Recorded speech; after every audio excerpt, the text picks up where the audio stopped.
Now for our story. I'm not insinuating anything, Larkin. Why, it's so obvious it's painful. No girl likes to be jilted, as I suppose Peggy must be. The quarreling, angry voices of the two men rose and fell. Standing by the closed door of Ben Calvert's office, Jessie Ward eavesdropped, unabashed.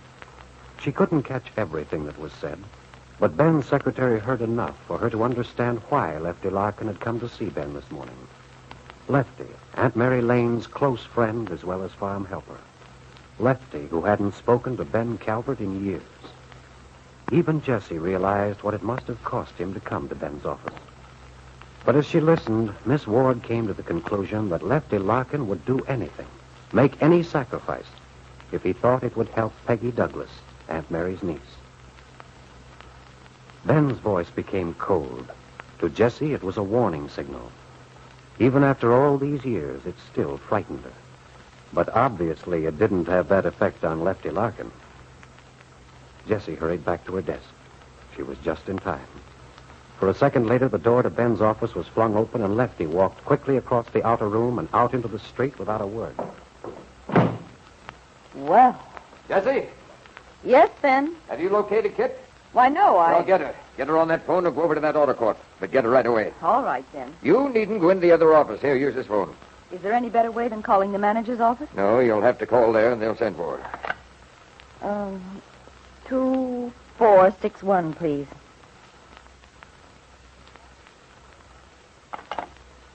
What's the matter? The line's busy. I'll try again in a minute. If you've signed those letters... No, I haven't signed them, and I'm not going to right now. And don't bother me about it. Well, Lefty Larkin did upset you, didn't he? Lefty? No. I'm angry, Jessie, yes, but not because of that hired hand of Mary Lane's. I'm angry with myself. As a matter of fact, I'm going to take Larkin's advice. He said, Ben, you've always thought you could control everything. And, Jessie, that's exactly what I'm going to do. Exactly. I should have stepped in long before now. About what? Didn't you hear the conversation? Well, when Lefty Larkin arrived, he told me he wanted to see you about your son-in-law. Yes. According to Larkin, that little Peggy Douglas is being the unwilling victim of Bill's attention. Of course, the setup is perfectly clear to me. That niece of Mary Lane's is jealous of Kitt. She'd like nothing better than to cause trouble. That whole bunch on the Lane farm would like nothing better than to see Kitt and Bill break up. Well, that doesn't quite follow, Ben. Why not? If you think that, then how do you explain Larkin's coming here and all? Oh, that. Just one of their typical self-righteous acts. Making a big show. Putting Peggy in a good light. Well, this confirms what I've suspected all along. There is some trouble between Bill and Kitt. That's why she's going to California. Oh, I don't know. I wouldn't be too sure of that. You sound as if you found out something. No. But from what I've seen of Kitt, well, I can hardly imagine her giving up so easily. Running away, so to speak. You mean you don't think she suspects that Bill and Peggy are... Who knows what Kitt thinks? If she doesn't know, it's time someone told her. And I'm going to be the one to do it. Oh, Ben, for heaven's sake, it's her life. Why don't you let her alone? Because I don't think she knows what she's doing. Because her well-being happens to mean something to me, Jessie. Now, look, you don't have to justify anything with me. It's because you're principally concerned with what the town will say. If Bill Meade were involved with anyone else, but because it's Mary Lane's niece that he... All right, Jessie, all right. If you were really concerned with Kitt's pride, I shouldn't think you'd want her to hold a boy who didn't want her. Bill doesn't know what he's doing.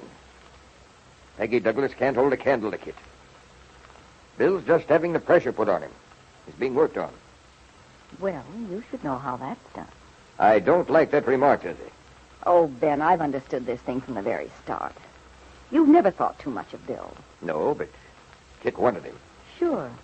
Kitt wanted him. But I think what really stimulated you was the fact that Bill was more or less engaged to Peggy. By helping Kitt break that up, you saw a chance to satisfy your old grudge against Aunt Mary. Oh, be quiet, Jessie. I don't care about any of that now. The thing is that I'm not going to have Kitt made a fool of. Nor myself, for that matter. I'm going to straighten Bill out. Get this thing settled. Well, you're going to have to work fast. Kit's leaving this afternoon, you know. No, she isn't. What? She's not going, Jessie. I'm going to see to that. And how do you intend to stop her? I'll stop her, all right. Try that number again. Ben, why don't I go over to the auto court and get her? Wouldn't that be simpler? Well, all right. I'll drive over right now. But one thing, Jessie. Yes? I trust I can rely on your so-called sense of discretion. Of course, Ben. It's your affair, not mine. Well, just don't tell her why I want to see her. I won't, Ben. I won't say a word. And a few minutes later, Jessie Ward's car drives into the Wakefield Auto Court. Getting out, she walks to the door of Bungalow B and knocks.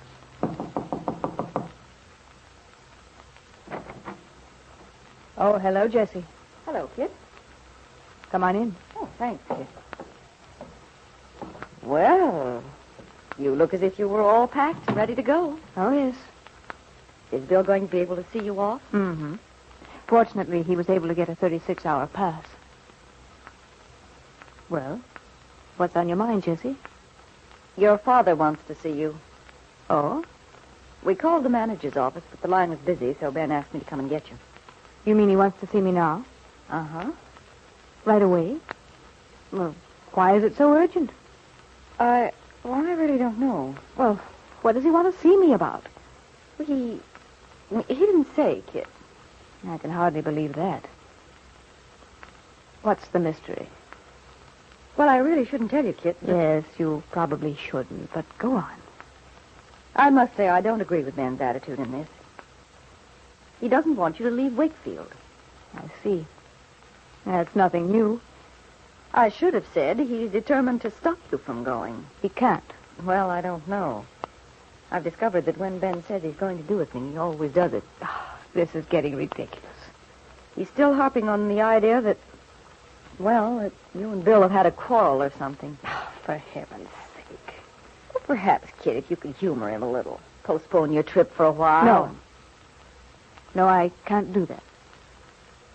You have to go. Well, that is, I've already made my plans and I'm going. You can tell Dad that for me. I'm afraid you'll have to return to the office without me, Jessie. You know what he'll do, don't you? He'll come straight over here himself. Well, let him. Oh, Lord, if there's one thing I don't want at this point, it's another row. Kid, I've known Ben for a great many years. I've been closer to him than you have.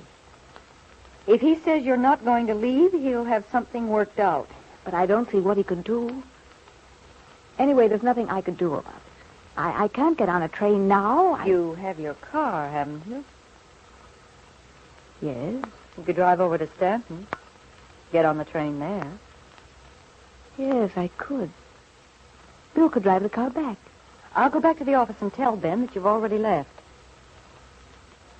Why are you doing this, Jessie? What? I never thought I'd see the day when you'd be so eager to help me out. I could tell you if I knew why it was so important for you to go to California. Oh. So you still think this trip of mine has an ulterior motive? Well, Kit, let's say that I'm sure you have your reasons for going.